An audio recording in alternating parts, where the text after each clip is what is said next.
चलिए बेटा हम अपनी बात शुरू करते हैं। ठीक है। ओके। तो बच्चों कल हम लोगों ने कुछ चीज़ें सीखी थी, आप सबको मैं थोड़ा सा रिवाइज करवा दूँ, उसके बाद हम आगे बढ़ेंगे। ठीक है ना? सभी बच्चे रेडी हैं? Yes, sir. Yes, sir. Yes, sir. Okay. Yes, sir. Yes चलो। Yes, sir. हाँ ओके बेटा, कल हमारी इंग्लिश क्लास का पहला दिन था और पहले दिन हम लोगों ने क्या सीखा था कि हमारे मुख से जो भी हम आवाज़ निकालते हैं उस आवाज़ को ध्वनि कहते हैं। और इनमें से हमारी वो आवाज़, वो ध्वनि जिसको हम लिख सकते हैं, ठीक है ना, जिसको हम पहचान सकते हैं, जिसको हम समझ सकते हैं, उसको हम वर्ण कहते हैं या अक्षर के नाम से जानते हैं। तो हर भाषा की ध्वनियों में, हर भाषा में जिन्हें लिखा जा सकता है उन्हें अक्षर या वर्ण कहते हैं। हिंदी में हमने देखा था कि 52 अक्षर होते हैं और अंग्रेजी में हम बता रहे थे कि 26 लेटर होते हैं। 21 उसमें कॉन्सोनेंट होते हैं। कॉन्सोनेंट यानी व्यंजन, जैसे हिंदी में क ख ग घ होते हैं। और इसी तरह से इंग्लिश में स्वर होते हैं A E I O U 5, जैसे हिंदी में अ आई उ ए ओ होते हैं। ठीक है ना? तो हिंदी में 11 स्वर होते हैं, बाकी सब व्यंजन होते हैं, कुल मिला के 52 होते हैं। और अंग्रेजी में 21 और 5 मिला के 26 होते हैं। ये बात आप सबको पता होना चाहिए। ठीक है बेटा? और इसके बाद जो सबसे इम्पोर्टेंट बात है कि ये जो अक्षर होते हैं, जब ये एक से ज़्यादा अक्षर मिलते हैं तो इन अक्षरों के मिलने से जो ग्रुप ऑफ लेटर्स होता है उसको हम शब्द कहते हैं। लेकिन शब्द केवल उसी को कहेंगे जिसका कोई ना कोई मीनिंग निकालता हो, जिसका कोई ना कोई अर्थ होता हो। तो जो लेटर्स का ग्रुप होता है, मीनिंगफुल होता है, उसको हम वर्ड कहते हैं, है ना? A meaningful group of letters is called like word only. ठीक है? मतलब सार्थक, ये जो अक्षरों का समूह होता है, यदि सार्थक है, मीनिंगफुल है, तो ही हम उसको कहेंगे शब्द, अदरवाइज नहीं कहेंगे, अन्यथा वो निरर्थक हो जाएगा। ठीक है ना? कल एक एग्जाम्पल दिया था, जैसे चाय वाय बोलते हैं तो चाय का मीनिंग है, वाय का कोई मीनिंग नहीं होता है। ठीक है ना? ऐसे बहुत सारी ध्वनियाँ, बहुत सारी आवाज़ हम एक दूसरे को कभी चिढ़ाने के लिए निकालते, लेकिन उसको लिख भी नहीं सकते, उसका कोई मीनिंग भी नहीं होता। तो इस तरह से कई प्रकार के शब्द होते हैं जिनमें अक्षर तो हो सकते हैं एक से ज़्यादा, लेकिन उनका मीनिंग नहीं होता, इसलिए उनको हम शब्द नहीं कह सकते। अब ये शब्द जो है बेटा, हर भाषा में जो हर भाषा की सबसे छोटी इकाई होती है वो वर्ण या ध्वनि होती है। उसके बाद दूसरी बड़ी इकाई जो होती है किसी भी भाषा में, वो होती है शब्द। ये हमने कल बताया था। शब्द एक अक्षर का भी हो सकता है अगर उसका मीनिंग निकलता है। जैसे हमने बोला था आई, आई का मतलब होता है मैं, तो ये अपने आप में एक शब्द है। ओ करके अगर हम बोलते हैं और केवल ओ शब्द है, इसका भी अगर मीनिंग निकलता है तो यह भी एक शब्द माना जाएगा।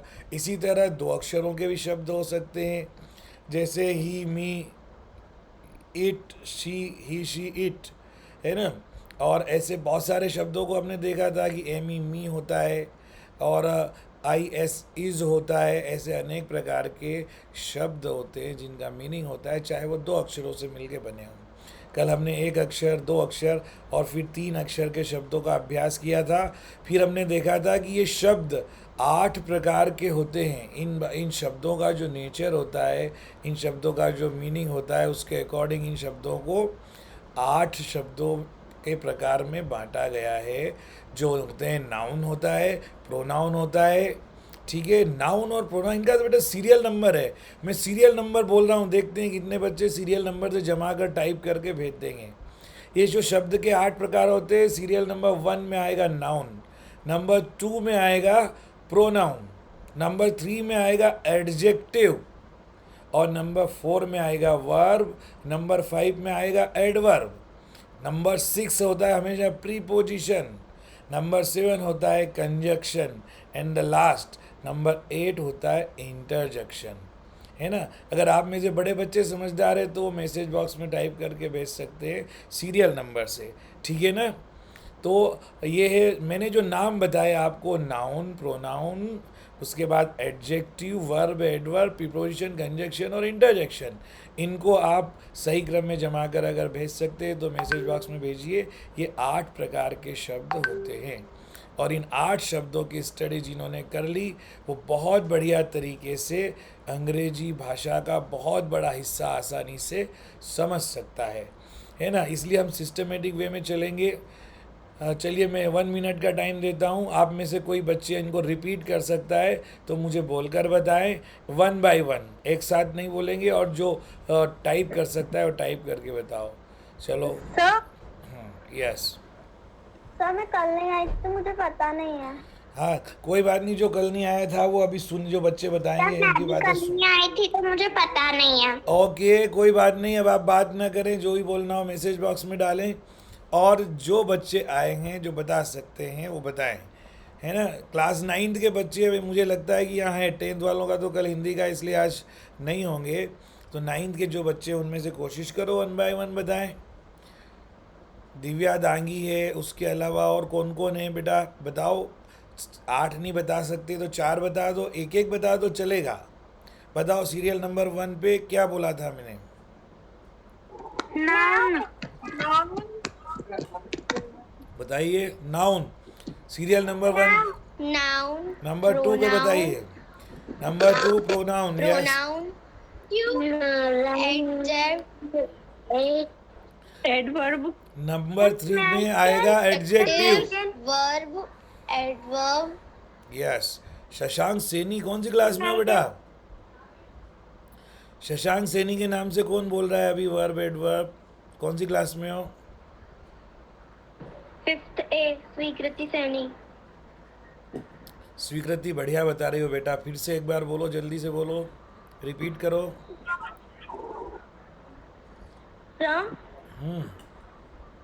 मेरे को सिर्फ 4 आते हैं। 4 ही बता दो, 4 बताना भी बहुत बड़ी बात है, बोलो।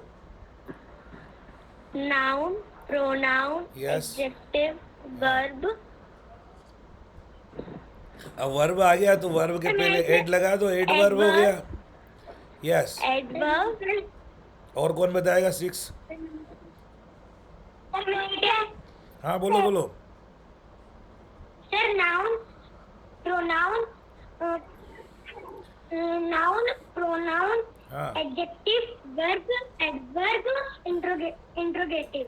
नो इंट्रोगेटिव नहीं आएगा, उसके बाद एडवर्ब आएगा, एडवर्ब के बाद आएगा प्रीपोजिशन।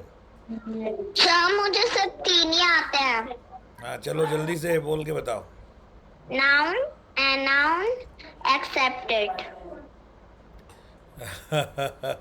चलो ठीक है, कल हम आपको इसकी एक सूची मैं ग्रुप में आपको दे दूंगा। हम आगे बढ़ते हैं। ओके धीरे धीरे सीख जाएंगे। अब बच्चे अपना माइक म्यूट कीजिए, ठीक है ना। मुझे अब लास्ट तुम बता दो आना भंडारी, उसके बाद फिर हम आगे बढ़ेंगे। नाउन, प्रोनाउन, एडवर्ब, वर्ब, अनवर्ब। एडवर्ब होता है, अनवर्ब नहीं होता है। चलो ठीक है कोई बात नहीं, ठीक है हम आगे बढ़ते हैं बेटा, आगे बढ़ते हैं, ठीक है ना। चलिए हम क्या कहाँ बात कर रहे थे। अभी ये अक्षर शर्मा और आ रहा है। ओके हम बात कर रहे थे कि कल हमने नाउन प्रोनाउन के बारे में पढ़ा। हमने नाउन और प्रोनाउन के जो टाइप्स होते हैं उनके बारे में हमने नहीं पढ़ा, ठीक है ना। अब टाइप्स तो बहुत डीप में हो जाएगा, हम उसका भी स्टडी करेंगे, लेकिन शॉर्ट में मैं बता देता हूँ सारी चीज़ें। आप उसको ध्यान से सीखना है और फिर बाद में मैं पूछूंगा आप लोगों से। तो बेटा देखिए ध्यान से देखिए सारे बच्चे। हाँ पहला क्या था, नाउन। पहला शब्द का प्रकार है नाउन। और नाउन की डेफिनेशन हमने बताई थी कि आप लोग जो बोलते हैं noun is the name of person, place और थिंग, है ना। आप लोग जो नाउन की डेफिनेशन बताते हैं, noun is the name of person, place और थिंग। इसके अलावा भी बहुत सारी चीज़ें होती है जो सबको नाम कहते हैं, लेकिन क्या कंपलसरी है कि नाम होना चाहिए। तो इसकी परिभाषाएं छोटी बन सकती है। नाउन इज़ नेमिंग वर्ड, पहली परिभाषा। Each and every name is noun, जितने भी नाम है वो सब नाउन है। ये दूसरी परिभाषा है ना, naming word is noun, name is noun, है ना। जो भी नेम है इस संसार में जिसको भी नाम दिया जा सकता है उस सब को हम नाउन कहते हैं। और फिर लास्ट में बताया था अगर नाउन का अगर कोई पर्यायवाची है, कोई सिनोनिम्स है, समान अर्थ वाला शब्द, तो वो क्या है? नेम है। तो जो भी नेम है वही नाउन है, जो नेम नहीं है वो नाउन हो ही नहीं सकता। ठीक है। अब नाउन के हम प्रकार पे आते हैं बेटा, टाइप्स ऑफ नाउन। ये टाइप्स ऑफ नाउन जो है 5 प्रकार के होते हैं, है ना। ऐसे तो 3 मानते हैं, लेकिन बाकी सब कॉमन नाउन का पार्ट माना जाता है उनको, लेकिन हम 5 प्रकार पढ़ते हैं। देखो, पहला जो नाउन है उसको हम बोलते हैं प्रॉपर नाउन। क्या बोलते हैं? Proper noun. Proper proper noun का मतलब क्या है बेटा? प्रॉपर नाउन का मतलब होता है व्यक्तिवाचक संज्ञा। मैं जो पढ़ा रहा हूँ आपको, हिंदी इंग्लिश दोनों में पढ़ा रहा हूँ, हिंदी में भी वही डेफिनेशन है, इंग्लिश में भी वही है। तो आप समझ लो आपकी हिंदी की ग्रामर भी मजबूत हो रही है और इंग्लिश की भी। ठीक है ना। तो प्रॉपर नाउन जो है वो क्या होता है? व्यक्तिवाचक संज्ञा होता है। जो हिंदी में व्यक्तिवाचक संज्ञा इसको कहते हैं, इंग्लिश में वही प्रॉपर नाउन है। ठीक है। ये पहला प्रकार है। अब प्रॉपर और व्यक्ति का मतलब किसी इंसान का नाम, किसी स्थान का नाम, वस्तु का नाम, जो पर्टिकुलर नाम है ना, कि उसके बिना आप समझ नहीं सकते ये उस व्यक्ति को या उस स्थान को, तो ऐसे नाम को हम प्रॉपर नाउन कहते हैं। जैसे मेरा नाम मान लीजिए, मेरा नाम है नंद किशोर, तो मैं जो नंद किशोर शब्द है उसको हम प्रॉपर नाउन कहेंगे। अगर मुझे नंद किशोर नहीं कहा जाएगा तो क्या कह सकते हैं? आदमी कह सकते हैं, लड़का कह सकते हैं, ठीक है, मनुष्य कह सकते हैं, पुरुष कह सकते हैं, लेकिन ये मेरा पर्टिकुलर परिचय नहीं होगा। जैसे आना भंडारी है, तो आहना भंडारी जो है ये प्रॉपर नाउन है। अगर आना भंडारी नहीं कहेंगे तो हम गर्ल बोलेंगे। स्वीकृति सैनी को भी गर्ल बोलेंगे, आशा परिहार को भी गर्ल बोलेंगे, और श्रद्धा नेताम को भी हम गर्ल बोलेंगे। तो इन सब का नाम ले दिया तो प्रॉपर नाउन हो गया। स्वर्णिमा झाला का नाम स्वर्णिमा लिया, स्वर्णिमा झाला, तो ये प्रॉपर नाउन हो गया। और अगर हम प्रियांशी मिश्रा को हमने उसका नाम बोल दिया तो ये प्रियांशी मिश्रा प्रॉपर नाउन हो गया। ठीक है ना। जैसे लड़का है, मोहन वर्मा है, सोहन है, दिनेश है, रमेश है, सुरेश है, गणेश है, जो भी ये नाम है, तो ये सब नाम को न लेकर के हम क्या बोलेंगे? जो कॉमन नाम है वो नाम बोलेंगे। जैसे लड़का है, तो लड़का मतलब वो पर्टिकुलर, उसकी कोई पहचान नहीं, कोई भी लड़का हो सकता है। इसलिए अगर किसी का नाम ले लिया तो वो हो गया प्रॉपर नाउन। और अगर किसी का नाम न लेकर के उसकी जाति, यानी ये मनुष्य जाति का है, ये स्त्री जाति का है ना, तो उसका प्रकार बता दिया, उसका टाइप्स बता दिया, तो वो बेटा कॉमन नाउन हो जाता है। प्रॉपर नाउन और कॉमन नाउन का डिफरेंस मैं एक बार और बता रहा हूँ। देखो, मैंने अगर नाम लिया हिमालय तो प्रॉपर नाउन है, इसका कॉमन नाउन क्या होगा? या शाबाश, वेरी नाइस। अगर पहाड़ मतलब अपन इंग्लिश भी पढ़ रहे हैं ना बेटा, तो मैंने अगर हिमालय लिया, ये प्रॉपर नाउन है। पहाड़। अरे पहाड़ तो हिंदी में, लेकिन अगर इसको आपको कॉमन नाउन इंग्लिश में बताना है तो क्या बताएंगे? Mountain. Mountain. Yes yes yes, very nice. चलो चलो चलो, ओके, मैं दूसरा एग्जाम्पल बता रहा हूँ। माउंटेन। ओके, मैं बोल रहा हूँ यदि प्रॉपर नाउन इंडिया है तो इसका कॉमन नाउन क्या होगा? इंग्लिश में बोलना। Country, country, yes, very nice. अगर प्रॉपर नाउन इंडिया है तो इसका कॉमन नाउन कंट्री होगा। अगर प्रॉपर नाउन गंगा, यमुना, सरस्वती है तो इनका कॉमन नाउन क्या होगा? River, river, river, yes, very nice, yes, अगर प्रॉपर नाउन मैंने बोल दिया कि पैसिफिक ओशियन है, इंडियन ओशियन है, तो इसका कॉमन नाउन क्या होगा? देखो, कुछ कुछ बेटा, कुछ कुछ प्रॉपर नाउन के अंदर ही कॉमन नाउन वर्ड छुपा होता है। ठीक है ना।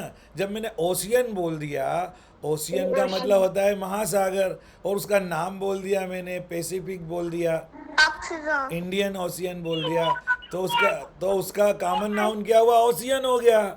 यस यस, ओके ओके, मैं एक नाम बता रहा हूँ। अच्छा ठीक है, ओके, मैंने मान लीजिए एक नाम बताया आपको कि आप ये बताओ, किसी फ्लावर का नाम बताइए आप लोग, जैसे रोज। ठीक है ना, रोज प्लांट। तो rose, rose plant. Yes. Rose plant. Common noun क्या हो जाएगा? देखो, फ्लावर क्या है? कॉमन नाउन है बेटा। कॉमन नाउन क्या है? फ्लावर। और उसका प्रॉपर नाउन क्या हो गया? रोज, लोटस। ये बहुत सारे नाम पर्सनल नाउन में आ सकते हैं। Sir sunflower. Yes. Okay okay. जैसे मैंने नाम लिया मैंगो, मैंगो ट्री। मैरीगोल्ड। मैंने नाम ले लिया बेटा मैंगो ट्री। Mango tree. तो उसका कॉमन नाउन क्या होगा? मैंगो। अरे उसी में छुपा हुआ है मैंगो ट्री। तो उसका कॉमन नाउन क्या हो जाएगा? ट्री हो जाएगा। Mango tree. मैंगो अरे tree. Tree is common. Mango उसका पर्सनल नाउन या उसका प्रॉपर नाउन हो गया। तो ऐसे सुन लो, अब मैं आपको बता रहा हूँ बेटा कि इस तरीके से आप कितने तरह के नामों का आपको लिस्ट बनाना है कि प्रॉपर नाउन, कॉमन नाउन। देशों के नाम होते हैं, ठीक है, समुद्र के नाम होते हैं, नदियों के नाम होते हैं, पौधों के नाम होते हैं, पेड़ों के नाम होते हैं, स्कूलों के नाम होते हैं, गांव के नाम होते हैं। जैसे मैंने बोल दिया करेड़ी, तो इसका कॉमन नाउन क्या होगा? Village. Yes, very good very good. है ना, हमने अगर बोल दिया करेड़ी, बोल दिया सड़ेड़ी, बोल दिया बड़बेली, बोल दिया हमने, है ना, बाराद्वारी बोल दिया, कुछ भी बोल दिया, अगर काला खेत बोल दिया या हमने काली पीठ बोल दिया, ये सब प्रॉपर नाउन अलग अलग है। इनका जो नाम है वो तो प्रॉपर नाउन है, लेकिन इनका कॉमन नेम क्या हो जाता है? विलेज। यस। विलेज। और मान लो मैंने राजगढ़ बोल दिया, तो ये हो गया क्या होगा इसका common noun? City. Madhya Pradesh. City मध्य सिटी। अरे प्रदेश। मध्य प्रदेश नहीं। मध्य प्रदेश तो प्रॉपर नाउन है ना, और उसका कॉमन नाउन है स्टेट। मध्य प्रदेश क्या है? एक स्टेट है ना, प्रदेश है। इंडिया। तो आप लोग गड़बड़ मत करो, ठीक है? ओके। तो राजगढ़ जो है सिटी का, इंदौर, उज्जैन, भोपाल, ये सब क्या है? प्रॉपर नाउन है। दिल्ली प्रॉपर नाउन है, मुंबई, चेन्नई प्रॉपर नाउन है। इनका कॉमन नाउन क्या है? सिटी। और बड़ी सिटी है तो मेट्रो सिटी इसका सिटी। कॉमन नाउन हो गया। ओके, चलो, आपको प्रॉपर नाउन, कॉमन नाउन समझ में आ गया बेटा सबको? Yes sir. Yes sir. किसी बच्चे को कोई कंफ्यूजन नहीं है सर ना? एक उदाहरण और दे दो। ये कौन? ये एक उदाहरण और किसको चाहिए? जुनेद अहमद को चाहिए? Yes sir. हाँ हाँ हाँ हाँ, जुनेद अहमद को चाहिए। चलो चलो चलो, आप ये बताओ, अपने राजगढ़ में जो मस्जिदें हैं ना, उनको, मस्जिद को इंग्लिश में क्या बोलते हैं? मस्क। मोटेम। तो आप ये मस्क के नाम, तुमको मस्क का नाम मालूम है बेटा? जो पीटी कंपनी में मस्क है उसका नाम क्या है? बताओ। नहीं। I don't know. जावरा का पता है, राजगढ़ का नहीं पता। अच्छा, ब्यावरा से। मदीना मस्जिद। हाँ यस, शेख रियाज ने बताया। मदीना। हाँ, मदीना मस्जिद तो है ना, तो मदीना मस्जिद प्रॉपर नाउन है। तो कॉमन नाउन क्या होगा? मॉस्क्यूज। Yes, very good. जैसे, ओके, मैं अब बता रहा हूँ, जैसे एक संकट मोचन टेम्पल का नाम है, संकट मोचन जालपा जी। तो इनका इनका कॉमन नाउन क्या होगा? Temple. Temple. Temple. Very very nice. चलो चलो, मुझे टेम्पल। लगता है मुझे लगता है अब सारे बच्चे समझ चुके हैं कि प्रॉपर नाउन और कॉमन नाउन क्या होता है। तो आप नाउन के दो प्रकार आपने पढ़ लिए ना बेटा। अब हम तीसरे नाउन पे आते हैं। अब ध्यान से, तीसरा बहुत इंपॉर्टेंट है। पहला प्रॉपर नाउन, दूसरा कॉमन नाउन, और तीसरा जो होता है वो है कलेक्टिव नाउन। क्या, कौन सा नाउन है? Collective noun. Collective noun. Collective noun को, कलेक्टिव नाउन। अरे अब आप बोलेंगे नहीं, अब बोलेंगे तो मैं आउट कर दूंगा फिर। अच्छा, अब सुन लो, पहले आपको बोलने का मौका दूंगा मैं। अभी मैं बोल रहा हूँ, आप केवल सुन लो 2 मिनट, इसमें मैं नाउन ख़त्म कर दूंगा, उसके बाद मैं आपसे पूछूंगा। ओके, अब बीच में कोई नहीं बोलेगा, सब अपने अपने माइक को म्यूट कर लीजिए। यस। देखो, मैं बता रहा था collective noun. Collective noun Hindi में इसको बोलते हैं समूहवाचक संज्ञा। मतलब ऐसी संज्ञा जो अकेली नहीं होती, इसमें ग्रुप होता है ना। जैसे हमने बोल दिया एक कॉमन नाउन है क्लास। क्लास एक बच्चे से नहीं बनती, उसमें 10 20 या एक से ज़्यादा बच्चे होते हैं। वो सब मिलाकर जो बनता है उसको बोलते हैं क्लास। अगर हमने 2A लिख दिया, 3A 4A 9A लिख दिया, 9B 10 भी लिख दिया, तो ये हो गया प्रॉपर नाउन। इसका जो कलेक्टिव नाउन हो गया क्लास। एक आदमी से आर्मी नहीं बनती। जो फौज होती है, जो सेना होती है, उसको बोलते हैं कलेक्टिव नाउन। इंग्लिश में बोलते हैं आर्मी। जो आर्मी है वो क्या है, कलेक्टिव नाउन है। ठीक है ना। जैसे ड्रेस, ड्रेस भी कलेक्टिव नाउन है, क्योंकि आप जब शर्ट पहनते हैं, पैंट पहनते हैं, दोनों मिला करके या टॉप मिडी सब मिला करके ये एक ड्रेस होती है। एक से ड्रेस नहीं होती है ना। ड्रेस मतलब ये एक सेट है, एक दो तीन कपड़ों का। तो इसलिए इसको कलेक्टिव नाउन बोलेंगे। जैसे क्लाउड, एक इंसान से क्लाउड नहीं होती, बहुत सारे लोगों की भीड़ है, तो उसको हम बोलेंगे क्लाउड। तो ये क्लाउड भी कलेक्टिव नाउन है।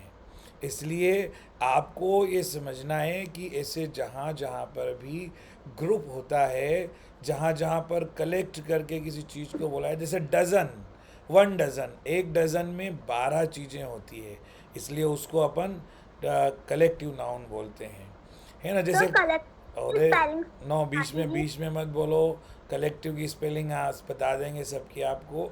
अगला मैं आप लोगों को बोल रहा था, ये तो हो गया कलेक्टिव नाउन। मुझे लगता है आपको कलेक्टिव नाउन समझ में आ गया होगा। जिन बच्चों को समझ में आ गया है वो मैसेज बॉक्स में कलेक्टिव नाउन लिख करके भेज सकते हैं, और आपके व्हाट्सएप ग्रुप में भी ये चीज़ें आप लिख करके शेयर कर सकते हैं। तो हमने 3 नाउन पढ़ लिए, प्रॉपर नाउन, कॉमन नाउन और कलेक्टिव नाउन।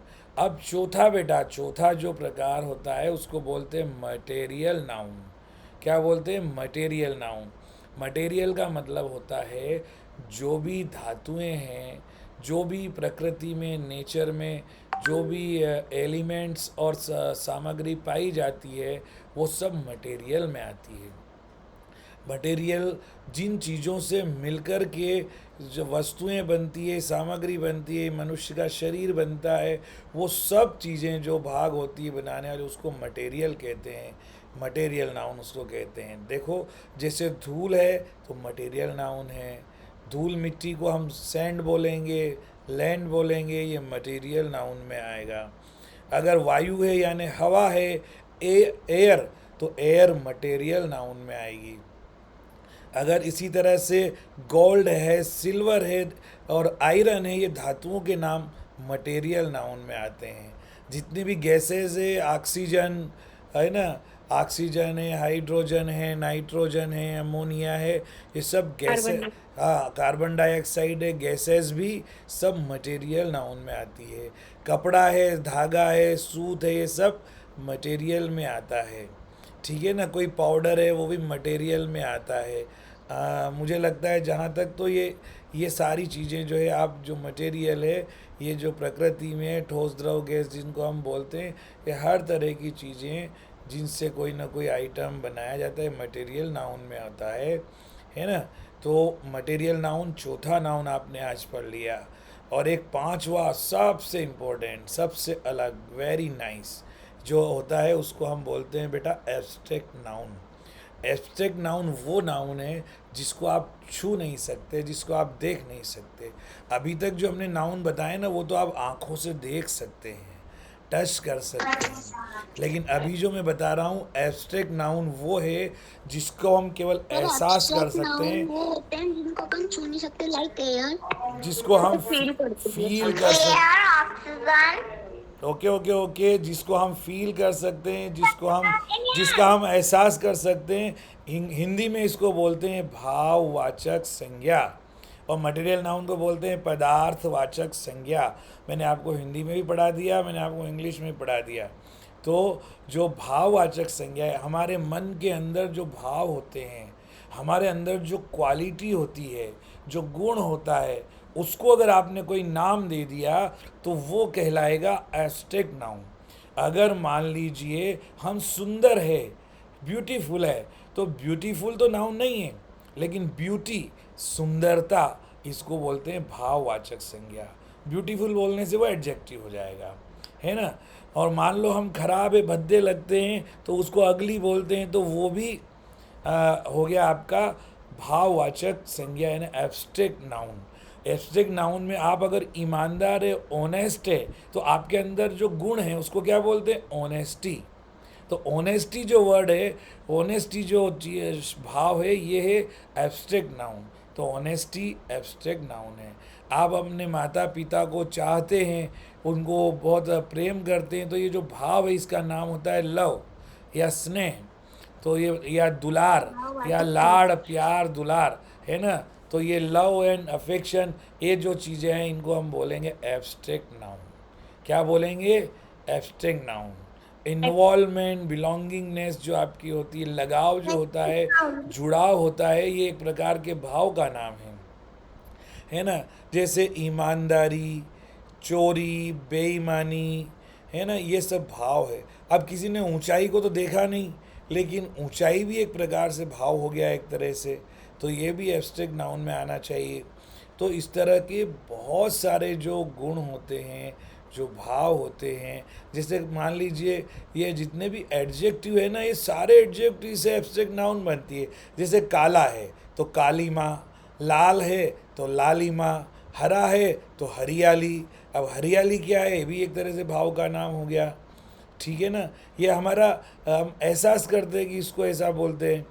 तो ये जितने भी चीज़ें हैं इनको आप, जैसे गर्मी को गर्माहट, उष्णता हम बोलते हैं, ठीक है ना।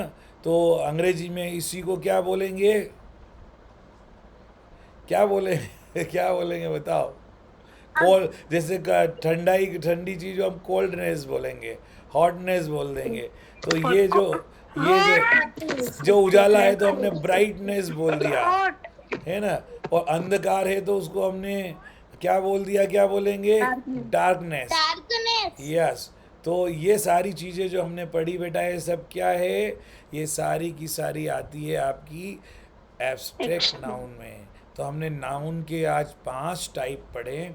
मुझे लगता है आप सब बच्चों को नाउन के टाइप्स आए होंगे। अब आपका एक ही काम है, आप जिस क्लास की इंग्लिश पढ़ रहे हो, ध्यान से सुन लो, आप जिस क्लास की इंग्लिश पढ़ रहे हो उस क्लास के पहले और दूसरे चैप्टर में अगर नाउन 5 प्रकार की है, कोई भी प्रकार की नाउन आई है, तो आप उसको पढ़ेंगे, पढ़कर उनमें से छांटेंगे, उसमें सिलेक्ट करेंगे कि ये जो आया है ये नाउन वर्ड है, ये प्रॉपर नाउन है, ये कॉमन नाउन। उसमें जितने भी नाउन है पहले उनको अंडरलाइन कर लो और फिर उन नाउन को 5 प्रकार में बांट दो। कोई ज़रूरी नहीं है 5 प्रकार निकले, 1-2 प्रकार भी निकल सकता है, लेकिन आपका हो सकता है आपने नहीं निकाला, आपका कोई दोस्त है उसने पढ़ा तो उसने अच्छे से निकाल लिया। तो ये आपका एंजॉय होगा, इसका कोई टेंशन नहीं लेना है, बिल्कुल भी मज़ा करना है और सीखने के लिए करना है ना। तो देखते हैं कि आप अपने चैप्टर 1 और चैप्टर 2 जो आपकी क्लास का है, जो आप पढ़ रहे हो, उसमें से आप लोग नाउन के टाइप्स अलग अलग करके उन वर्ड को छांटेंगे, उन वर्ड को निकालेंगे जो आपने पढ़ा हुआ है।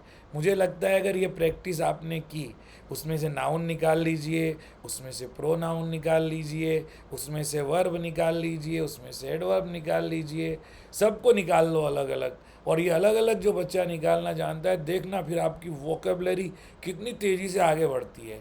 ऐसे हम बोलते रहते हैं ना कि 5 शब्द रोज़ सीखो, 10 शब्द रोज़ सीखो, और 1 महीने में 300 हो जाएंगे और 1 साल में 4000 हो जाएंगे। कोई सीखता वीखता करता नहीं है, लेकिन अगर ये कंपलसरी कर लिया, इसको आपने अपनी हॉबी बना ली कि आपके चैप्टर में जितने भी वर्ड आए हैं उनमें से कौन सा नाउन है, कौन सा प्रोनाउन है, कौन सा एडजेक्टिव है, कौन सा वर्ब और एडवर्ब है, कौन सा प्रीपोजिशन कंजक्शन है, बेटा आपने छांटना सीख लिया तो मज़ा आ जाएगा।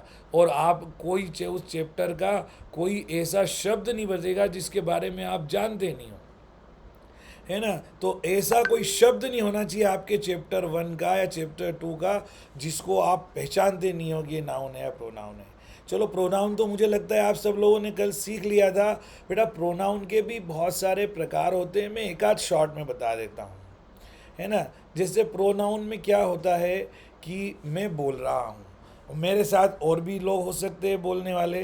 तो जो बोलने वाला होता है, जो वक्ता होता है, जो स्पीकर होता है ना, वो अपने लिए जिस प्रोनाउन का उपयोग करता है ना, जो भी होता है स्पीकर, जो स्पीकर होता है, जो लेक्चर होता है, तो which pronoun was used by any speaker और एनी लेक्चरर, है ना, दोज वर्ड कॉल्ड प्रोनाउन। कोई भी लेक्चर, कोई भी बोलने वाला, भाषण देने वाला, बात करने वाला अपने लिए जिनका प्रयोग करता है वो भी प्रोनाउन होते हैं, लेकिन इनको बोलते हैं, इनके अलग अलग नाम हैं, है ना। इंग्लिश में इनको बोलते हैं पुरुषवाचक और इनको बोलते हैं पर्सन। ये पर्सन तीन प्रकार के होते हैं। जो बोलने वाला होता है अपने लिए जिस प्रोनाउन का यूज़ करता है उसको बोलते हैं फर्स्ट पर्सन। क्या बोलते हैं? First person. और आप सब सुनने वाले हो, सुनने वालों के लिए कोई वक्ता जिस प्रोनाउन का उपयोग करता है उसको बोलते हैं सेकंड पर्सन। और आपके और हमारे बीच में कोई है नहीं, कोई और कहीं पर है जिसके बारे में अगर हम बात करते हैं तो उसके लिए हम अगर किसी प्रोनाउन का उपयोग करते हैं तो वो हो जाता है थर्ड पर्सन। क्या हो जाता है? तो ये प्रोनाउन के थर्ड पर्सन। जो पर्सन रिलेटेड प्रोनाउन होते हैं ये होते हैं first person, second person and third person. ठीक है, मैं अपने लिए बोल रहा हूँ आई, ठीक है, मैं अपने लिए बोल सकता हूँ एम ई मी, मैं अपने लिए बोल सकता हूँ M I N E mine, और एक से ज़्यादा है तो हम बोल सकते हैं वी, हम बोल सकते हैं अवर। तो आई, मी, माइन, अवर, ये सारे जो प्रोनाउन हैं ये आते हैं फर्स्ट पर्सन में। ठीक है, और आप लोगों के लिए मैं अगर क्या प्रयोग करूँगा? यू, योर, ठीक है ना, मैं आपके लिए यू करूँगा, योर का प्रयोग करूँगा, तो योर सेल्फ का प्रयोग करूँगा, तो ये कौन सा होगा? Second person. और जो यहाँ पे है ही नहीं तो उसके लिए हम क्या बोलते हैं? ही हो गया, शी हो गया, इट हो गया, हिज हो गया, हर हो गया, हिम हो गया। एच आई एम, हिम मतलब उसे या उसको, हिज मतलब उसका, दोज मतलब वे, देट मतलब T H E Y they मतलब वो, T H E I R their मतलब उनका। तो ये ना कितने सारे हो गए, he, she, it, those, that, their, his, him, her, ये सारे जो प्रोनाउन हैं ये आते हैं थर्ड पर्सन में। हिंदी में इनको बोलते हैं पुरुषवाचक। क्या बोलते हैं? पुरुषवाचक। फर्स्ट पर्सन को बोलते हैं उत्तम पुरुष, और सेकंड पर्सन को बोलते हैं हिंदी में मध्यम पुरुष, और थर्ड पर्सन को बोलते हैं हिंदी में अन्य पुरुष। जब आप क्लास 6 में जाएंगे और संस्कृत पढ़ेंगे तो आपको ये पुरुष और वचन बहुत काम में आएंगे अगर आपने प्राइमरी में इनको समझा, और जिन्होंने सेकेंडरी में समझा उनके लिए तो बहुत अच्छी बात है। चलिए, यस बोलिए। आपने नाउन के टाइप्स बताए थे ना, उसमें वो फोर्थ वाला टाइप्स कौन सा था, एक बार बता दीजिए। आना भंडारी फोर्थ वाला मटेरियल नाउन था। मैं सारे बाद में आपको व्हाट्सएप ग्रुप में कुछ चीज़ें शेयर कर दूंगा। तो हमने नाउन पढ़ लिया, प्रोनाउन पढ़ लिया। देखो प्रोनाउन में सर ना, सारे आप व्हाट्सएप पे भेज देंगे। हाँ हाँ बिल्कुल बिल्कुल भेज देंगे, ठीक है ना। तो प्रोनाउन में हम लोग कई बार बेटा, प्रोनाउन में हम ऐसे शब्दों का, ऐसे वर्ड का प्रयोग करते हैं जिससे प्रश्न बनता है, तो उनको इंटरोगेटिव बोलते हैं। उनको क्या बोलते हैं? इंटरोगेटिव। जैसे क्या को हमने बोल दिया, देखो देखो क्या, कोई नाउन है क्या, है ना, तुम्हारे हाथ में क्या। अरे सुनो ना यार, तुम सुनते नहीं हो। मान लो मैंने बोला आपके हाथ में कोई वस्तु रखी हुई है, मैंने बोला कि what is in your hand, आपके हाथ में क्या है, तो क्या मतलब कोई ना कोई वस्तु है, नाउन है। मुझे नाम नहीं मालूम तो मैंने उसके लिए प्रोनाउन का यूज़ कर दिया। मैं पूछना चाहता हूँ, जानना चाहता हूँ, तो ये क्या जो शब्द है इसकी जगह आएगा वाट। तो ये क्या है? वाट भी प्रोनाउन है। तुम उज्जैन गए, इंदौर गए घूमने फिरने, या विदेश गए, अमेरिका गए, मैंने पूछा कि आप कहाँ गए थे, है ना, वेयर वर यू गॉन, या वेयर वर यू, आप कहाँ पर थे, ठीक है ना। अगर हमने जगह का नाम पूछा तो ये भी प्लेस का नाम नाउन होता है, लेकिन हम जानना चाहते इसलिए हमने प्रश्न कर दिया, तो वेयर क्या हो गया? प्रोनाउन हो गया, इंट्रोगेटिव प्रोनाउन हो गया। तो जैसे वाट है, वेयर है, whom है ना, ये बहुत सारे जो ऐसे प्रश्न हैं वो इंट्रोगेटिव में आते हैं। कौन के लिए हम WHO हु प्रयोग करते हैं, किसे के लिए, किसको के लिए हम whom का प्रयोग करते हैं। तो इस तरह से बेटा बहुत सारे शब्द ऐसे होते हैं जो नाउन होते हैं, और उन नाउन के बारे में अगर हम जानना चाहते हैं और प्रश्न करते हैं तो उस नाउन के स्थान पर जो प्रश्न आता है, जो शब्द आता है प्रश्नवाचक, उसको इंट्रोगेटिव प्रोनाउन भी बोलते हैं। तो अभी हम थोड़ा थोड़ा करके इतनी चीज़ें सीखेंगे और डीप में बाद में जाकर हम स्टडी करेंगे, ताकि जितना बताएं उतना आप कम से कम समझ लें। तो ये आपका नाउन और प्रोनाउन का जो चैप्टर था, मुझे लगता है अभी हम करीब आधे घंटे से ज़्यादा टाइम हो गया है हमें पढ़ते पढ़ते। तो नाउन और प्रोनाउन तो कंप्लीट हो गया है। इसमें जितना आपने सुना है उतना आप अच्छे से करेंगे। और अगला जो शब्द आता है उसको बोलते हैं एडजेक्टिव, क्योंकि ये नाउन प्रोनाउन से जुड़ा हुआ है, इसलिए इसमें इसको बहुत ज़्यादा डीप में जाने की ज़रूरत नहीं है। लेकिन एडजेक्टिव का मतलब होता है विशेषण। तो नाउन का रंग कैसा है, प्रोनाउन का रंग कैसा है, तो ये जो नाउन होता है इसकी विशेषता अगर कोई बताता है, काला गोरा, इसका गुण कैसा है, इसका भाव कैसा है। तो ये जितने भी इस प्रकार के जो शब्द होते हैं जो किसी संज्ञा शब्द की विशेषता बताते हैं, और ये संज्ञा शब्द के पहले आते हैं, हमेशा संज्ञा शब्द के जनरली पहले आते हैं। कभी कभी ये जो है इंग्लिश हिंदी में थोड़ा अंतर होता है, हिंदी में तो हमेशा पहले आते हैं, इंग्लिश में बाद में भी आ सकते हैं। तो जो भी ये विशेषता बताने वाले शब्द होते हैं गुड उनको आफ्टरनून हम सर। एडजेक्टिव बोलते हैं। किसी रंग का नाम, जितने भी रंग होते हैं ना, हरा पीला काला नीला, है ना, तो ये जितने भी रंग होते हैं, ग्रीन रेड वाइट, ये सब क्या है, एडजेक्टिव है। कोई व्यक्ति मोटा है तो उसको हम क्या बोलेंगे, फैटी, तो वो फैटी क्या है, वो भी है, वो काय में आएगा, उसका विशेषण आ जाए। कोई काला है तो उसका भी ये एडजेक्टिव होगा। कोई पतला है तो थिन बोलेंगे, तो ये भी एडजेक्टिव होगा। ठीक है ना। ऐसे कोई किसी की हाइट ज़्यादा है, लंबा है, तो वो भी एडजेक्टिव हो जाएगा। कोई ठीक ना है, बहुत छोटा है, जिसको नॉटी बोलते हैं, तो वो भी आ, ये होगा। इस प्रकार से सबकी विशेषताएं, हर इंसान की, हर नाउन की अलग अलग विशेषताएं होती है। तो उस सब को हम, जो भी विशेषता होती है उसको हम क्या बोलते हैं, प्रोनाउन।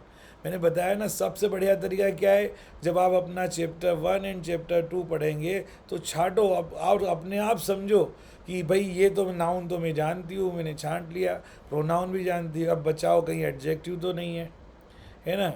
ऐसे ऐसे ही आप वर्ब समझ सकते हैं। मैं वर्ब के बारे में थोड़ा समझ करके आज की क्लास को हम ओवर करेंगे। वर्ब बेटा ऐसे शब्द जो होते हैं इंग्लिश में, है ना, जिनसे, सर हाँ, सर क्या? एक सेकेंड। कौन बोल रहा है, आना भंडारी लिख रही है, क्या कर रही है। ओके ओके, मैं आप लोगों को बता रहा था, क्या बता रहा था, verb verb, verb yes. Verb देखो वर्ब का मतलब होता है क्रिया, मतलब हम जो भी काम करते हैं। ऐसे बताया जाता है कि नाउन के बारे में या प्रोनाउन के बारे में किसी सेंटेंस में जो कुछ कहा जाता है ना, उसमें जो करने वाला शब्द होता है, होने वाला शब्द होता है, उसको हम वर्ब कहते हैं। जैसे रोना, जैसे राम रोता है, वह पढ़ता है, वो खाता है, वो जाता है, वो आता है, खेलता है। तो जितने भी है ना, जितने भी ये है, रीडिंग राइटिंग, है ना, प्ले, सोना और जागना, राइजिंग वेकअप, एवरीथिंग, जितने भी काम हैं, जितने सर भी एक्शन। जितने भी करने वाले काम हैं, ये सारे काम वर्ब में आते हैं। और आप ज़्यादा से ज़्यादा शब्द आपको जो मिलेंगे वो सब वर्ब ही मिलेंगे। और ये वर्ब कैसे हो रहा है, अगर इस वर्ब की कोई विशेषता बताता है तो वो एक्चुअल में हो गया वर्ब का एडजेक्टिव। नाउन की विशेषता बताता है उसको एडजेक्टिव बोलते हैं, और वर्ब की विशेषता बताएगा तो उसको एडजेक्टिव का एड आगे लगा देते हैं और हम बोलते हैं एडवर्ब। जैसे कोई काम बहुत सावधानी से पढ़ रहा है ना, ही इज रीडिंग केयरफुली। तो रीडिंग तो वर्ब है, लेकिन कैसे पढ़ रहा है? केयरफुली। तो वो केयरफुली शब्द क्या हो गया? एडवर्ब हो गया। वो बहुत आलसी लड़का है। He is very lazy boy. तो ये लड़के की विशेषता हो गई लेजी। तो लेजी जो है क्या हो गया? एडजेक्टिव हुआ। लेकिन वो बड़ी सावधानी से पढ़ता है, तो यहाँ पढ़ने की विशेषता बताई है, इसलिए केयरफुली होगा। वह बहुत धीरे धीरे चलता है या बहुत धीरे धीरे खेलता है। इज़ प्लेइंग वेरी स्लो, है ना। तो ये खेलने की विशेषता बताई तो एडवर्ब हो गया, काम की विशेषता बताएंगे तो एडवर्ब हो जाएगा, और नाम की विशेषता बताएंगे तो एडजेक्टिव हो जाएगा। इतना ध्यान रखो आप। जो भी नेमिंग वर्ड की विशेषता बताता है, प्रोनाउन की विशेषता बताता है, उसको एडजेक्टिव कहेंगे, और जो वर्ब की यानी काम की विशेषता बताता है उसे एडवर्ब कहेंगे। जो नाम की विशेषता बताए वो एडजेक्टिव, जो काम की विशेषता बताए वो एडवर्ब। तो ये जो खास चीज़ें थी अभी मैंने आपको बताई, नाउन, प्रोनाउन, एडजेक्टिव, वर्ब और एडवर्ब, ये 5 चीज़ें हैं। इनके बारे में कुछ चीज़ें लिख कर के और इनके एग्जाम्पल लिख कर के मैं आप लोगों के व्हाट्सएप ग्रुप में शेयर करूँगा। आप उसको पढ़ना, उसको एंजॉय करना, और उस तरह के शब्द आपको चैप्टर 1 और चैप्टर 2 में मिले तो उनको छांट लेना। और अभी मैंने देखा आना भंडारी ने एक टेबल बनाई हुई थी। ऐसे आप चाहो तो टेबल बना सकते हो अलग अलग कॉलम में। एक कॉलम में लिख दिया नाउन, और एक में लिख दिया प्रोनाउन, एक में वर्ब, एडवर्ब, ये बता रही है देखो। तो आना भंडारी बाद में इसे शेयर कर देगी ग्रुप में, हम सब ग्रुप में शेयर कर देंगे। तो एक चैप्टर में जितने भी नाउन आ गए वो नाउन वाले कॉलम में लिख लो। चाहे तो आप इसे पैराग्राफ वाइज भी कर सकते हैं, टेबल वाइज भी कर सकते हैं। तो सर एक बार देख लेना मेरी स्पेलिंग्स करेक्ट है कि नहीं है। हाँ बता देंगे, अभी आप मुझे फ़ोटो भेजना है ना। तो बेटा अभी मुझे और दूसरे बहुत सारे काम करना है। सुबह से लेके रात को 9 बजे तक का शेड्यूल बना हुआ है ना। अभी कल जिन बच्चों की क्लास 10th का हिंदी का क्वेश्चन पेपर है, मुझे उन लोगों को कुछ उनके डाउट क्लियर करना है, ठीक है ना। तो इसलिए आज की जो हमारी क्लास 2 है, इसको हम यहीं पर विराम देते हैं। मैंने आज थोड़ा ज़्यादा स्पीडली पढ़ाया, वन वे पढ़ाया, इंटरेक्शन कम था, लेकिन कल फिर हम इसी टॉपिक पर खूब इंटरेक्ट करेंगे। कल हम आपकी सारी बातें सुनेंगे और आप लोगों से इंटरेक्ट करेंगे। तो आप सब लोगों से रिक्वेस्ट है कि अब आप अपना क्या कर सकते हैं, लेफ्ट हो सकते हैं, ठीक है। Okay Thank you, sir. Thank you, sir. Bye, sir. Thank you, sir. See you, sir. Bye-bye. Okay, thank you बेटा, Bye, sir. Thank you very much, very nice. Bye,